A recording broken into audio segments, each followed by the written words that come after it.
There was a boy named Aaron, who lived in a small village at the edge of a dark forest, and everyone in the village knew one rule above all others: never go near the old well behind the abandoned church. Aaron was 17 years old, thin and tall, with messy brown hair that always fell into his eyes. And he had a habit of asking questions that made the older people in the village very uncomfortable. Questions like, "What is inside the well? And why are we so afraid of it? And has anyone ever gone down there?" The elders would shake their heads and wave their hands and tell him to stop talking about such things. But Aaron could not help himself, because curiosity lived inside him like a fire that would not go out. He lived with his grandmother, a kind woman named Bessa, who made the best bread in the whole village, and who loved Aaron more than anything in the world. She had raised him since he was a baby, because his parents had disappeared one night when he was only 2 years old, and nobody in the village would tell him what had happened to them, not even his grandmother. "They went away," Bessa would say whenever he asked, and then she would change the subject to something else, like the weather, or the bread, or the chickens in the yard, and Aaron would feel a heavy sadness in his chest, because he knew she was hiding something from him. One evening in late autumn, when the leaves had turned orange and red, and the air was cold enough to see your own breath, something happened that changed everything for Aaron and for the entire village. He was walking home from the market, carrying a bag of apples, when he heard a sound, a low humming noise that seemed to come from under the ground beneath his feet. He stopped and looked around, but the street was empty, and the humming continued like a song without words, pulling at something deep inside his chest. He followed the sound without thinking, his feet moving on their own, and before he knew it, he was standing in front of the old well behind the abandoned church. The well was made of gray stones covered in green moss, and a wooden cover sat on top of it, held down by a heavy iron chain that was brown with rust. The humming was louder here, much louder, and Aaron could feel it in his bones, and in his teeth, and in the tips of his fingers. It was not a scary sound. It was beautiful, like a mother singing to her child, and it made him feel warm, even though the night air was freezing cold. He reached out and touched the chain, and the moment his fingers made contact with the iron, the humming stopped. Everything went silent. The wind, the insects, even his own heartbeat seemed to pause for one long second. Then a voice spoke from inside the well, and it said just one word: "Aaron." He jumped back so fast that he dropped his bag of apples, and they rolled across the ground in every direction. But he did not run away. Something held him there, something stronger than fear, something that felt like it had been waiting for this moment for his entire life. "Who is there?" he called out, his voice shaking. There was no answer, just silence and darkness, and the smell of old wet stone rising up from the well like breath from a sleeping animal. Aaron stood there for a long time, maybe 5 minutes, or maybe an hour.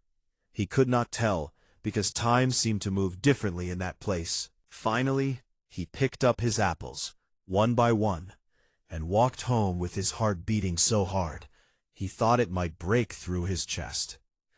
He did not tell his grandmother what had happened, because he knew she would be afraid and would try to stop him from going back. And he already knew deep in his soul that he was going back to that well. That night he could not sleep. He lay in his small bed under a thick wool blanket and stared at the ceiling and listened to the wind outside his window. And every time he closed his eyes, he saw the well and heard the voice saying his name. How did it know his name? Who was down there? Was it a person, or a ghost, or something else entirely? The question spun around in his head like leaves in a storm, and by the time the first light of morning came through his window, he had made a decision that would change his life forever. He was going to open that well and climb down into whatever was waiting for him below. The next day, he went about his normal business. He helped his grandmother with the bread, he fed the chickens, he carried water from the river, and he smiled and talked with the neighbors as if nothing was different. But inside, he was counting the hours until nightfall. He spent the afternoon gathering supplies in secret, a long rope from the barn, a lantern with enough oil to last several hours, a small knife that had belonged to his grandfather, some bread and cheese wrapped in cloth, and a warm coat with deep pockets. He hid everything under his bed and waited. When night came and his grandmother fell asleep in her chair by the fire, as she always did, Aaron crept out of the house like a shadow, carrying his supplies in a bag over his shoulder. The moon was full and bright, and it turned the world silver and black, and the air was so cold it hurt his lungs when he breathed in. He walked through the empty village streets, with his heart pounding and his hands trembling, not from the cold, but from excitement and fear mixed together into something he had never felt before. When he reached the well, he set down his bag and looked at the iron chain. It was thick and old, and he did not have a key.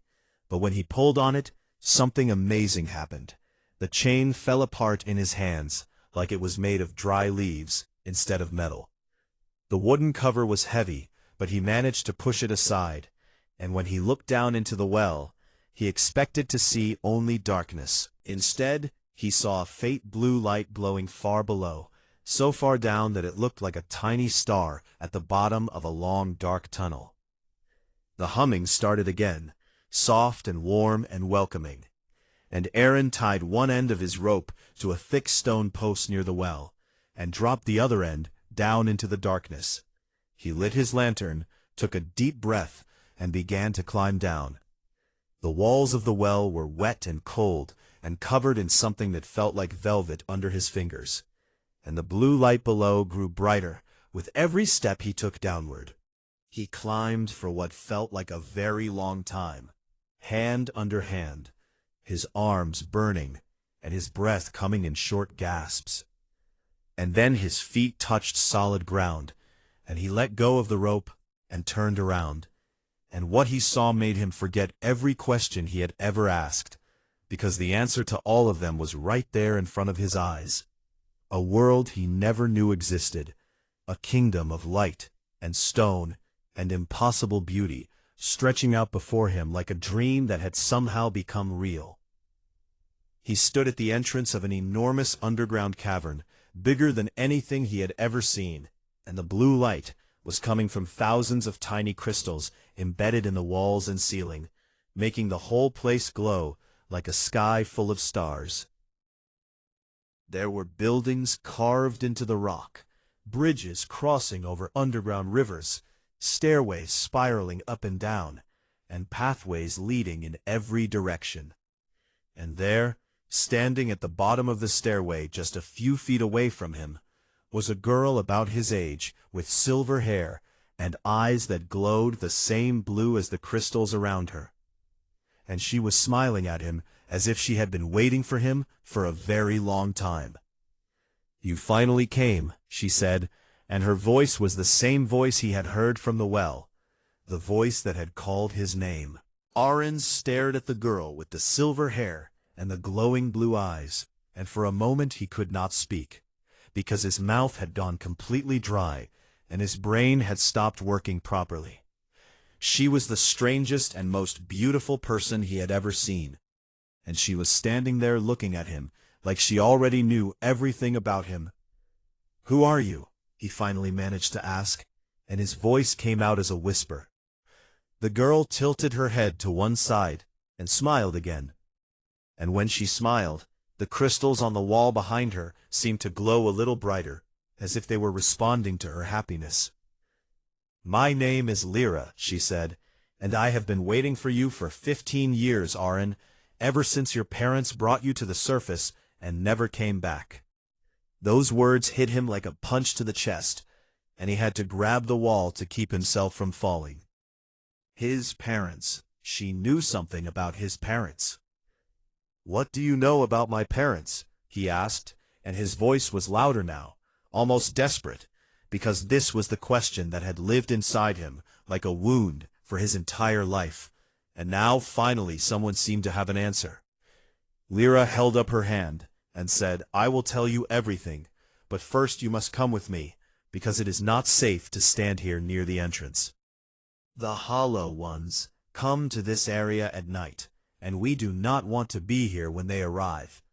"The Hollow Ones?" Aaron asked, but Lyra was already walking away down a path made of smooth blue stone, and he had no choice but to follow her, because he was not about to lose the one person who might tell him the truth about his parents.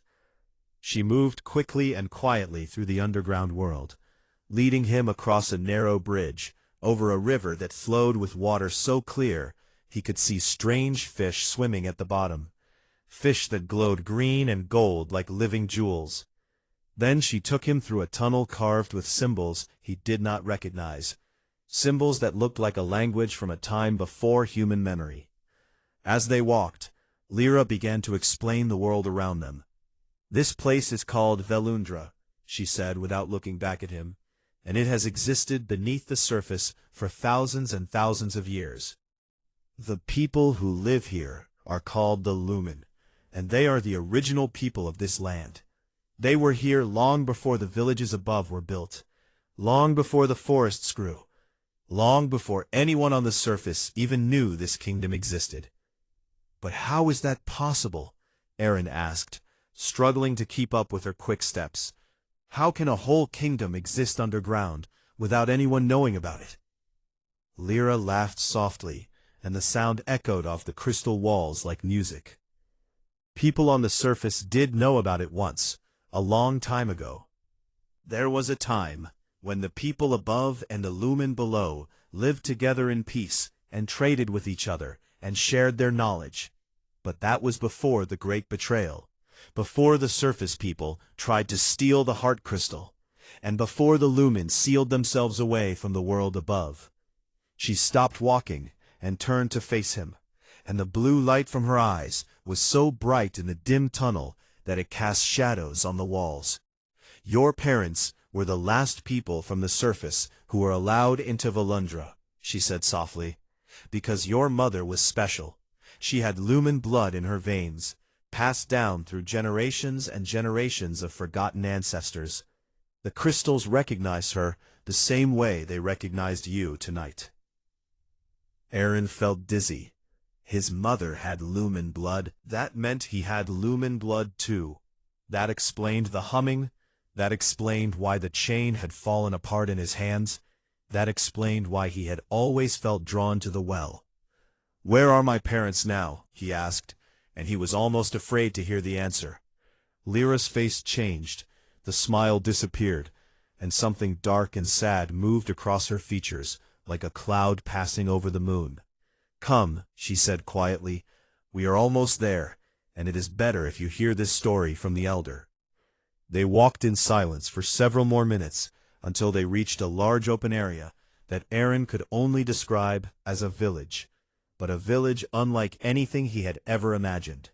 Houses were carved into the walls of the cavern at different heights, connected by stairways and bridges and ladders, and each house had windows that glowed with warm golden light. There were gardens growing in terraces along the cave walls, with plants that seemed to make their own light, purple flowers and silver vines, and trees with leaves that shimmered like metal. And there were people everywhere, the Lumen.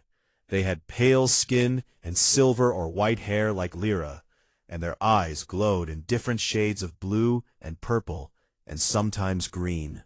They wore simple clothes made of a fabric that seemed to be woven from the same light that filled the crystals, and they moved with a grace that made them look almost like they were floating. Every single one of them stopped what they were doing and stared at Aaron as he passed, and he could hear whispers spreading through the crowd like wind through tall grass. "Is that him?" he heard someone say. "The half-blood boy. He has come at last. He looks like his mother." That last whisper made his heart ache, and he had to blink hard to keep tears from falling, because he had never met anyone besides his grandmother who remembered his mother. Lyra led him to the largest building in the village, a structure carved from a single enormous crystal that was as tall as a cathedral and as wide as a castle. Inside, the walls were covered with carvings that told stories, battles and celebrations, and journeys and discoveries, all depicted in incredible detail. At the center of the building, sitting on a simple stone chair, was an old man with a long white beard and eyes that glowed so bright they were almost white. He wore a dark blue robe and held a staff made of twisted crystal. And when he saw Aaron, he stood up slowly and smiled a smile that was full of both joy and sorrow at the same time. "Aaron," the old man said, and his voice was deep and warm, like the humming from the well. "I am Elder Thalon, and I have dreamed of this day for many years. Come and sit with me, and I will tell you the story of your parents and the reason you are here." Aaron sat down on a stone bench across from the elder, and Lyra sat beside him, and the old man began to speak. "Your mother's name was Sarah," Thalon said, "and she came to us 18 years ago, drawn by the same humming that brought you here tonight. She had lumen blood, very old blood, very strong, and the crystals of Volundra called to her the way they have always called to those who carry our heritage. She fell in love with your father, a surface man named Davin, who had followed her out of love and loyalty, and for a time they were happy here. You were born here, Aaron. You were born in this very building, and the crystals sang on the night of your birth louder than they had sung in 100 years. Aaron's hands were shaking, and he pressed them against his knees to try to make them stop. But then something terrible happened, the elder continued, his voice growing darker. A creature of shadow, a being we call the Devourer, woke from its long sleep deep beneath the lowest levels of Volundra. It feeds on crystal light, on the very energy that keeps our kingdom alive. And when it wakes, it brings with it the hollow ones, empty shells of darkness that serve its will. Your parents fought the Devourer, Thalon said, and now his old eyes were glistening with tears. They fought to protect you and to protect all of Volundra. And they managed to push it back into the deep places and seal the passage with a barrier of light. But the barrier required a sacrifice. What kind of sacrifice? Aaron asked, though his voice was barely a sound. They gave their own light, Lyra said softly beside him.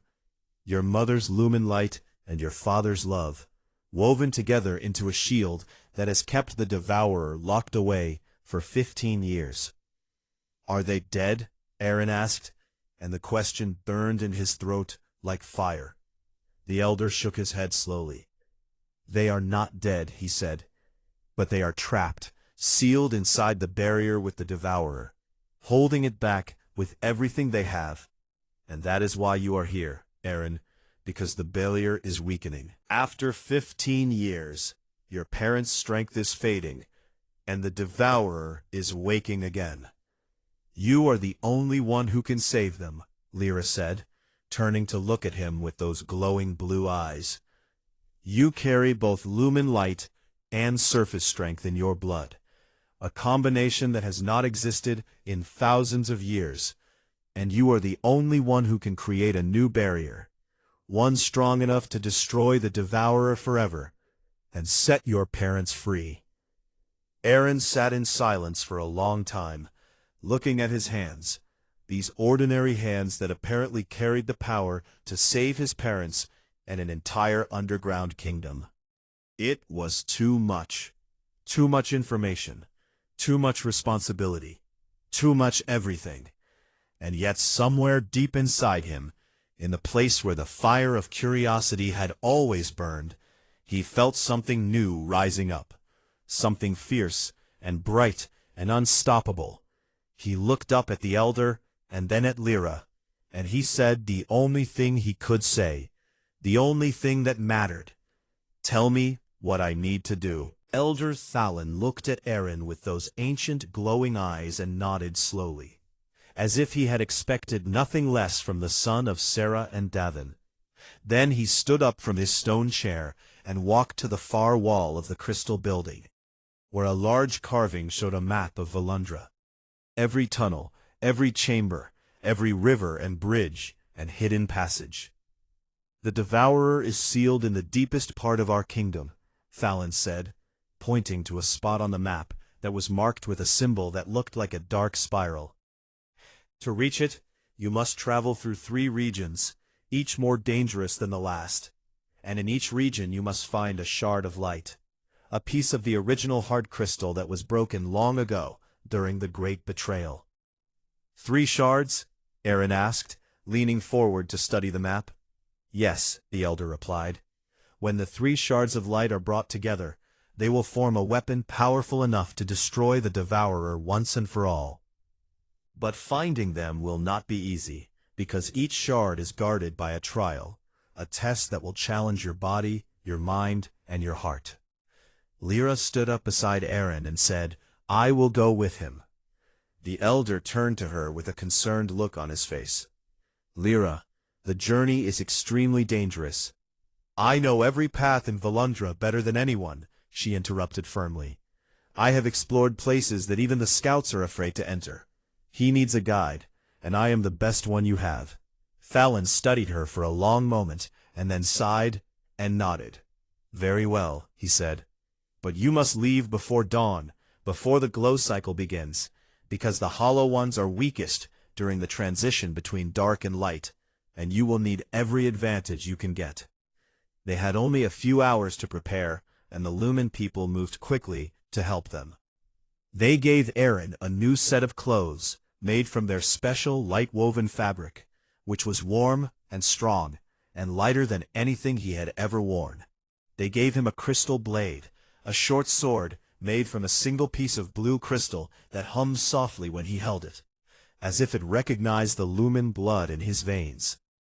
Lyra packed supplies, food that looked like glowing fruit and tasted like honey and sunshine, water in crystal bottles, healing paste made from underground plants, and a small device that looked like a compass, but instead of pointing north, it pointed toward the nearest shard of light. "This is a shard finder," she explained, showing him how the tiny crystal inside the device spun and pointed in the direction they needed to go. "My mother made it before she died. She was one of the greatest crystal crafters in all of Volundra." Aaron noticed a flash of pain in Lyra's eyes when she mentioned her mother, and he understood that he was not the only one who had lost someone to the darkness below. Before they left, Elder Thalon pulled Aaron aside and placed his old hands on the boy's shoulders. "There is something else you must know," the elder said quietly, so that only Aaron could hear. "The Devourer is not just a creature. It is a force, an ancient hunger that existed before Volundra was built, before the crystals first began to grow. It feeds on light and hope and love, and it will try to break you, not just with strength, but with fear and doubt and despair." "How do I fight something like that?" Aaron asked. "With the opposite of what it offers," Fallon said, squeezing his shoulders. "With courage and trust and love, especially love, because love is the strongest light there is, and it is the one thing the Devourer cannot understand or consume." Aaron nodded, even though he was not sure he fully understood, and then he and Lyra set out on their journey into the deeper parts of Volundra. The first region they had to cross was called the Whispering Tunnels, and Aaron understood the name the moment they entered, because the walls seemed to be alive with voices. Thousands of quiet whispers that overlapped and tangled together into a sound that was both beautiful and deeply unsettling. "Do not listen to them," Lyra warned as they walked through the narrow passage. "The whispers will try to confuse you. They will say things that sound true, but are not. They will try to make you turn around or walk into a dead end or step off the edge of a cliff." Aaron tried to block out the voices, but they were everywhere. In front of him, behind him, inside his own head, and some of them sounded like people he knew. He heard his grandmother's voice saying, "Come home, Aaron, come home.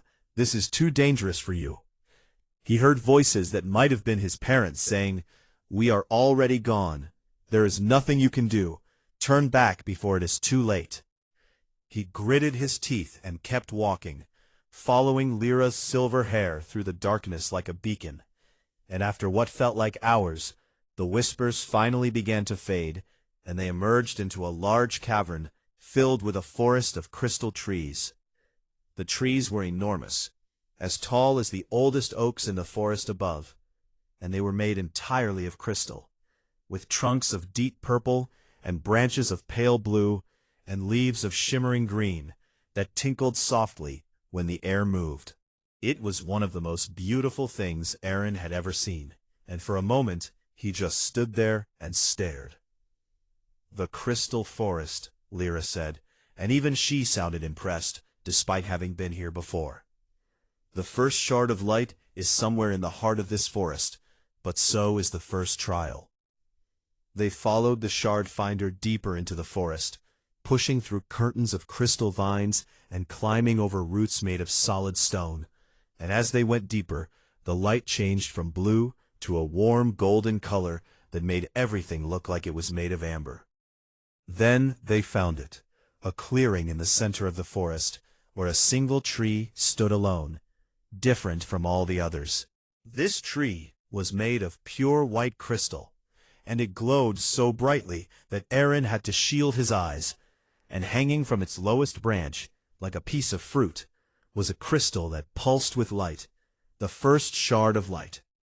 But between them and the tree was something else, a creature that looked like a wolf made of shadow, with no eyes and no mouth, just a dark shape that moved and breathed and radiated cold. This was a hollow one, the first one Aaron had ever seen, and it was more terrifying than anything he had imagined. It was not alone. There were 3 of them, circling the white tree like guards, and when they sensed Aaron and Lyra approaching, they turned toward them and let out a sound that was not a growl, but more like the absence of sound, a silence so deep and so wrong that it made Aaron's stomach turn. "This is the trial," Lyra whispered. "You must get past them to reach the shard. I can distract 2 of them, but you will have to face the 3rd one alone." Aaron pulled out his crystal blade and felt it hum to life in his hand, glowing brighter, as if it could sense the enemy nearby. "Ready?"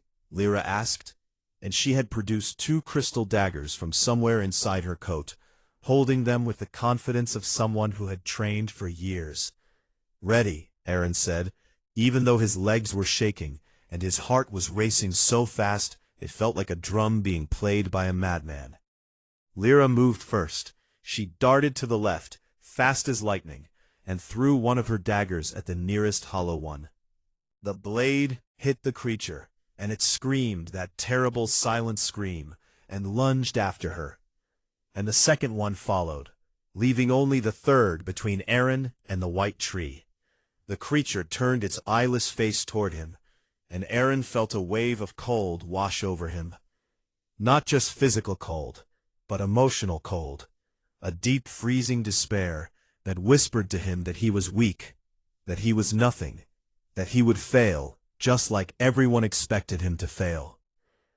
But then he remembered what the elder had said about love being the strongest light, and he thought about his parents trapped in the darkness for 15 years, holding the barrier with everything they had, waiting for someone to come and save them, waiting for him. And something happened inside his chest, a warmth that started small, and then grew and grew until it was like a sun burning inside his ribcage. And the crystal blade in his hand blazed with white light so bright that the hollow one recoiled and hissed, stumbled backward. Aaron did not wait. He charged forward with a yell that echoed through the crystal forest, and he swung his blade at the creature.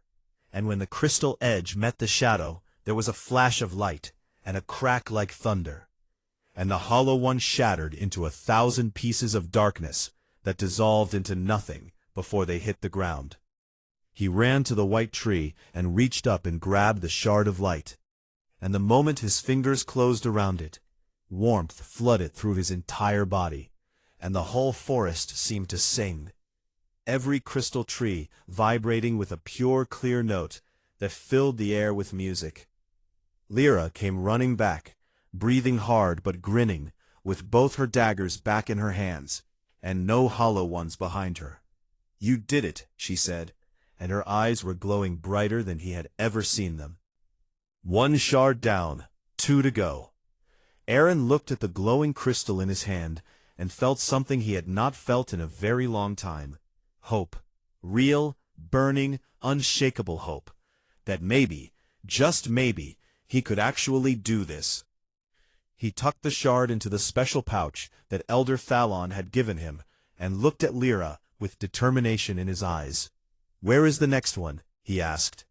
Lyra checked the shard finder, and her smile faded slightly. "The Drowning Halls," she said, and the way she said it told Aaron that the next trial would be much harder than the first. The path to the Drowning Halls led them deeper into Volundra than Lyra had ever been before. Down winding stairways carved into the rock, and through tunnels where the crystals on the walls grew fewer and dimmer, until the only light came from Lyra's glowing eyes and the faint pulse of the shard in Aaron's pouch. The air grew thick and damp, and Aaron could hear water everywhere, dripping from the ceiling, running through cracks in the walls, rushing somewhere far below them, like a river in a hurry to reach the end of the world. "The Drowning Halls were built by the first Lumen," Lyra explained as they walked. "They were meant to be a place of meditation and peace, great chambers filled with still water, where the Lumen would go to think and dream, and connect with the crystal energy of the earth. But after the Devourer first appeared thousands of years ago, the water became corrupted, and the halls became a trap for anyone foolish enough to enter." "And that is where the second shard is?" Aaron asked, already knowing the answer. "Right in the middle of the deepest hall," Lyra confirmed with a nod that he could barely see in the dim light. They reached the entrance to the Drowning Halls, and Aaron understood immediately why they had earned that name. The doorway opened into a vast cavern that was almost entirely filled with water. Dark, still, black water that reflected nothing and seemed to swallow light the way a hungry mouth swallows food. Stone pathways rose just a few inches above the surface, connecting platforms and pillars that stretched across the enormous space like a maze. "We have to cross that?" Aaron asked, and he was not ashamed to admit that the sight made his blood run cold. "The pathways are narrow, and some of them are broken," Lyra said, "and the water is not just water. If you fall in, it pulls you down, and it does not let go. I have seen it happen to a scout who tried to explore this place 2 years ago. We never found his body." Aaron swallowed hard and stepped onto the first stone pathway. It was barely wide enough for his feet, and it was wet and slippery, and the dark water on either side of him seemed to shift and move, even though there was no wind or current. They moved slowly, one step at a time, with Lyra leading the way and testing each stone before putting her full weight on it. Twice a stone crumbled under her foot, and she had to jump backward, nearly crashing into Aaron. And both times they stood still for a long moment, catching their breath, and trying not to think about what would have happened if they had fallen. As they moved deeper into the Drowning Halls, the second trial revealed itself, not as a creature or a fight, but as something far more subtle and far more dangerous. The water began to show them things. At first, Aaron thought he was imagining it, but then the images became clearer, and he realized that the surface of the dark water was acting like a mirror. But not a mirror that showed his reflection. Instead, it showed him scenes from his life, memories that he had buried deep inside himself because they were too painful to look at. He saw himself as a small child, crying in his grandmother's arms and asking where his mother and father were. He saw himself at age 10, sitting alone on the hill behind the village, while the other children played together because they thought he was strange. He saw every moment of loneliness and sadness and confusion he had ever experienced, laid out before him on the surface of the water like a gallery of his worst days. "Do not look at the water," Lyra shouted from ahead of him. But it was too late. The images had grabbed hold of his mind and he could not look away. The water was pulling at him, not physically, but emotionally, drawing him down into despair, the way a whirlpool draws in a leaf. He saw himself failing to find the shards, failing to reach his parents, failing to save Valundra. He saw the Devourer breaking free and consuming everything in its path. And he saw Lyra and the Elder and all the Lumen people disappearing into darkness. And it was all his fault, because he was not strong enough, not smart enough, not brave enough. His knees buckled, and he dropped to the narrow stone pathway, his face just inches from the black water. And the images grew stronger and more vivid and more terrible with every passing second. Then he felt a hand on his shoulder, Lyra's hand, warm and firm and real. And he heard her voice, cutting through the fog of despair like a blade of light cutting through shadow. "Aaron, listen to me," she said fiercely. "This is the trial. It is showing you your fears to make you weak. It is a lie, all of it. Every single image is a lie, designed to make you give up." "But what if it is true?" he whispered, and his voice sounded small and broken, even to his own ears. "What if I am not strong enough?" Lyra grabbed his face with both hands and forced him to look at her instead of the water. And her blue eyes were blazing with an intensity that burned right through the darkness in his mind. "You climbed down a well into a world you never knew existed," she said. "You faced a hollow one and destroyed it with nothing but a crystal blade and the love in your heart. You left everything you knew behind to save parents you have never even met. And you are asking me if you are strong enough?" Something cracked inside his chest. Not a breaking, but an opening, like a door that had been sealed shut for years, finally swinging wide. And light poured in, warm golden light that pushed back the darkness and the despair and the terrible images on the water. He stood up, and he did not look at the water again. They crossed the rest of the drowning halls in silence, focused and determined, stepping carefully from stone to stone, until they reached the center of the great cavern, where a platform of white stone rose above the water like a small island. On the platform sat the second shard of light, resting on a pedestal that was shaped like two hands cupped together. And it glowed with a soft, warm light that made the dark water around it pull back, as if it was afraid. Aaron reached out and picked up the shard, and as he did, water suddenly began to churn and rise, splashing up over the edges of the platform, as if something beneath the surface was angry that its prize had been taken. "We need to go, now." Lyra grabbed his arm, and they ran, sprinting across the narrow pathways as the water surged and crashed around them. Stones crumbled behind them as they passed, pathways collapsing into the churning blackness. And Aaron knew with absolute certainty that if they stopped for even 1 second, they would be swallowed by the water forever. They ran and jumped and climbed, and the exit seemed impossibly far away.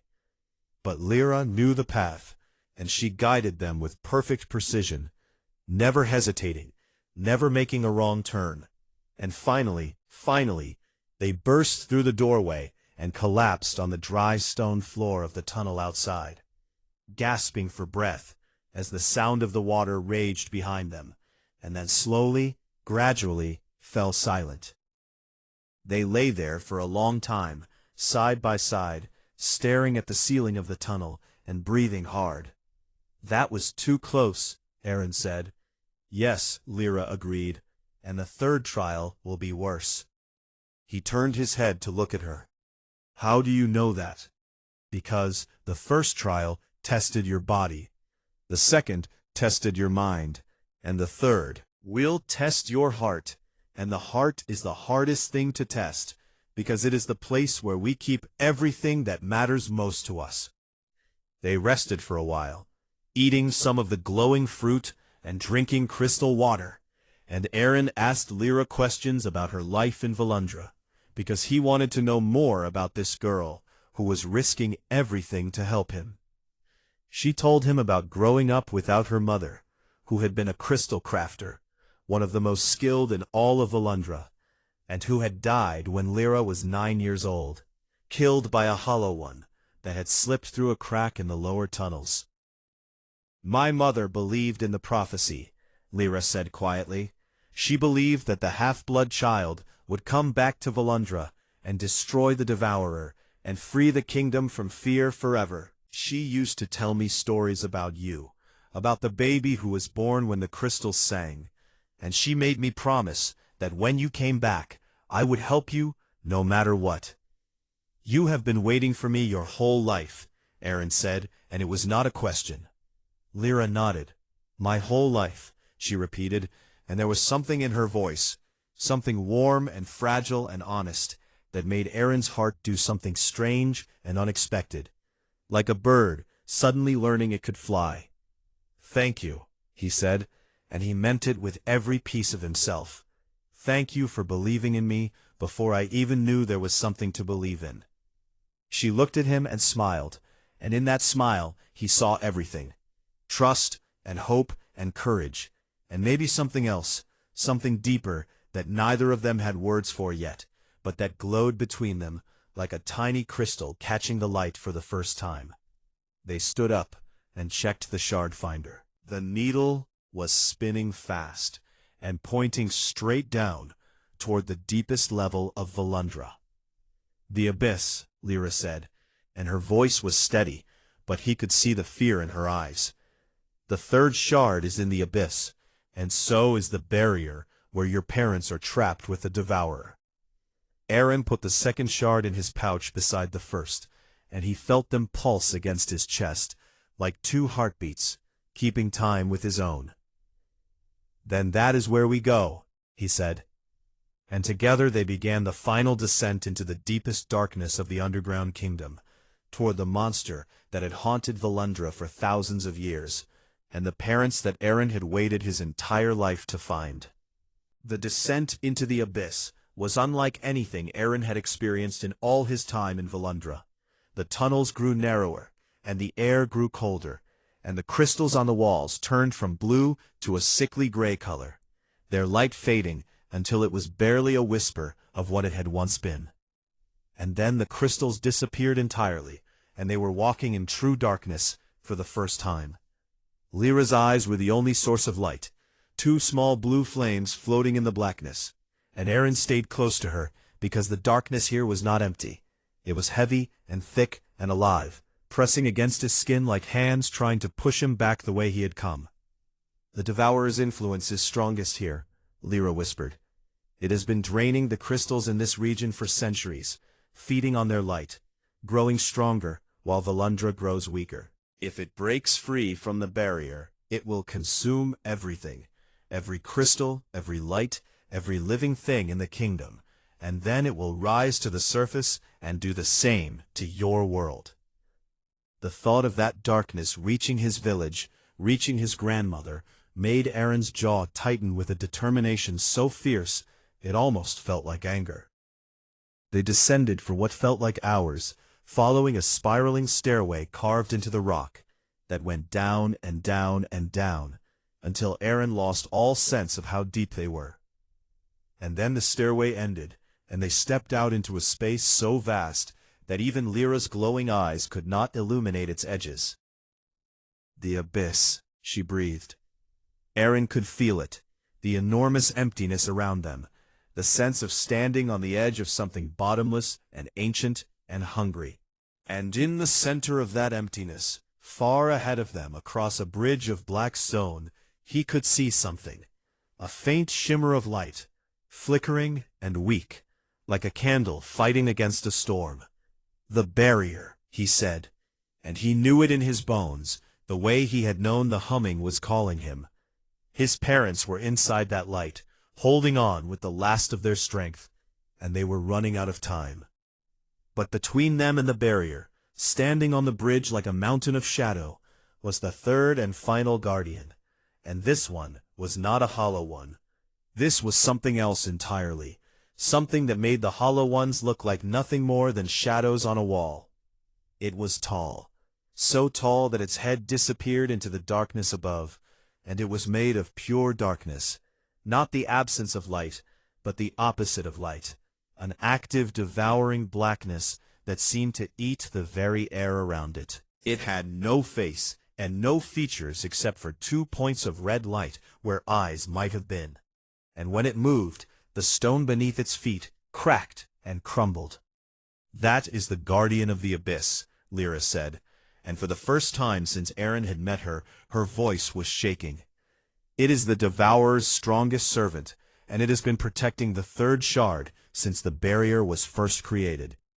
The third shard of light hung in the air directly behind the Guardian, suspended above the bridge like a tiny star, pulsing with a brilliant white light that the Guardian's darkness could not quite extinguish.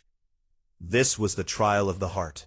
Aaron pulled out his crystal blade, and the 2 shards in his pouch blazed to life, their light cutting through the darkness like 2 small suns. The Guardian turned its red eyes toward him, and let out a sound that was not a roar, but more like the sound of all hope dying. A vast, echoing emptiness that hit Aaron like a wall and nearly knocked him off his feet. Every instinct in his body told him to run, to turn around and climb back up those endless stairs and never look back. The darkness was too big, the Guardian was too powerful, and he was just a boy from a small village who had only learned about this world a few hours ago. What chance did he have against something ancient and terrible and seemingly invincible? But then, through the fading shimmer of the barrier far across the bridge, he saw them. 2 figures, barely visible, kneeling inside the light with their hands pressed against the barrier from the inside. A woman with dark hair and a man with broad shoulders, both of them glowing faintly with a light that was almost gone. Both of them looking in his direction with expressions of disbelief and hope and love so powerful that it crossed the distance between them like a wave of warmth. He was seeing his parents for the first time in 15 years, and they were looking at him, and even from so far away, he could see that his mother was crying, and his father was smiling, and they were alive, battered and exhausted, and nearly broken, but alive. "I am here," he shouted into the darkness, and his voice echoed through the abyss like a bell. "I am here, and I am going to get you out." The Guardian lunged at him, a tidal wave of darkness crashing down, and Aaron dove to the side and rolled across the black stone bridge, barely avoiding the blow. The impact shook the entire cavern and sent cracks spiderwebbing across the stone beneath him. He scrambled to his feet and swung his crystal blade, and it connected with the Guardian's arm, and there was a flash of blue light. But the darkness healed itself instantly, flowing back together like water filling a hole, and the Guardian struck again, backhanding Aaron across the bridge so hard that he slid 20 feet and nearly went over the edge into the bottomless abyss below. Pain exploded through his body, and he tasted blood in his mouth, and for a terrible moment he lay there on the cold stone, unable to move, unable to think, unable to do anything except stare up into the darkness and wonder if this was where his story ended. Then Lyra was there, standing over him with her crystal daggers drawn, putting herself between him and the Guardian like a shield made of silver light and sheer stubborn courage. "Get up, Aaron," she shouted as she slashed at the Guardian, her daggers leaving trails of blue fire in the air. "You cannot fight this thing with a blade. It is made of darkness, and darkness cannot be cut. You need the shards." The shards, of course. He had 2 of them, and the third was right there behind the Guardian, and if he could just get to it and bring all 3 together. He reached into his pouch and pulled out the 2 shards, one in each hand. And the moment they were free of the pouch, they erupted with light. Brilliant, blazing, magnificent light that turned the entire abyss white for one glorious second, and made the Guardian screech and stumble backward, its darkness burning and smoking where the light touched it. Lyra saw the opening, and she ran. She ran straight at the Guardian and slid between its legs. her daggers cutting through the darkness of its ankles, and she leaped up and grabbed the third shard from where it hung in the air, and threw it toward Aaron with all her strength. "Catch it!" she screamed. The crystal flew through the air, spinning and blazing with white fire, and Aaron reached out with both hands, the two shards already glowing in his palms, and the third shard landed between them. And the moment all three crystals touched each other, something extraordinary happened. The three shards fused together in a flash of light so intense that it had no color. It was beyond color, beyond brightness, beyond anything Aaron had words for. And in his hands he held a single crystal that burned with the combined light of all three shards, a crystal that was warm and alive and singing with a voice that shook the walls of the abyss. The guardian reared back and let out one final terrible scream, and then it charged at Aaron with all the fury and hunger and hatred of 1,000 years of darkness. And Aaron did not run. He did not swing or fight or attack. Instead, he did what his heart told him to do. He held the crystal against his chest, closed his eyes, and thought about love. He thought about his grandmother making bread in the warm kitchen. He thought about Lyra standing over him with her daggers drawn, ready to die to protect him. He thought about Elder Thalin's kind eyes and steady hands. He thought about a village full of people who had raised him even though they did not understand him. And most of all, he thought about his parents, two people who had loved him so much that they had spent 15 years in darkness to keep him safe. The light from the crystal exploded outward in every direction. And it was not just light, it was love made visible, hope made solid, courage made real. And when it hit the guardian, the ancient creature of darkness did not just fall, or break, or shatter. It simply ceased to exist, dissolved into nothing by a force it could never understand and never defeat. The light kept spreading, racing across the abyss, filling every corner and crack and shadow with warmth and brilliance. And it hit the barrier where his parents were trapped, and the barrier dissolved like frost in the morning sun. Two figures stumbled forward out of the light, a woman and a man, thin and pale and trembling, but alive, so wonderfully and beautifully alive. And Aaron ran to them, and they ran to him, and they collided in the middle of that bridge of black stone, in an embrace so fierce, and so full of tears and laughter, and 15 years of missing each other, that the crystals in the walls, crystals that had been dead and gray for centuries, began to glow again, first dimly, and then brightly, spreading light upward through the tunnels of Volundra, like blood returning to a heart that had almost stopped beating. His mother held his face in her hands, looked at him with eyes that were full of wonder, and whispered, "My boy, my beautiful brave boy." And his father wrapped his arms around both of them, and held them so tightly that Aaron thought he might never let go. And that was perfectly fine, because Aaron never wanted him to. Lyra stood a few steps away, watching with tears streaming down her face and a smile so wide it seemed to light up the cavern all on its own. And Aaron reached out one hand toward her and pulled her into the embrace, because she was part of this now, part of his family, part of his story, part of everything. They climbed back up through the tunnels of Volundra as the crystals blazed back to life around them. And by the time they reached the village, the news had already spread. Lumen people lined the pathways and bridges and stairways, cheering and crying and reaching out to touch Aaron and his parents as they passed. And the whole underground kingdom was glowing brighter than it had in centuries. Elder Thalon was waiting for them at the entrance to the great crystal building, and when he saw Sarah and Davin alive and free, the old man fell to his knees and wept with a joy that needed no words. In the days that followed, Aaron's parents grew stronger, and the darkness that had stained the deep places of Volundra began to fade, as the light of the restored heart crystal spread to every corner of the kingdom. Aaron brought his grandmother down through the well. After explaining everything to her in a conversation that lasted 3 hours and involved a great deal of crying and hugging, and "I always knew there was something special about you." And Bessa hugged her daughter-in-law for the first time in 15 years and declared that even underground kingdoms needed good bread. And Aaron, the boy who had always asked too many questions, finally had all his answers. He had found his parents. He had found a kingdom.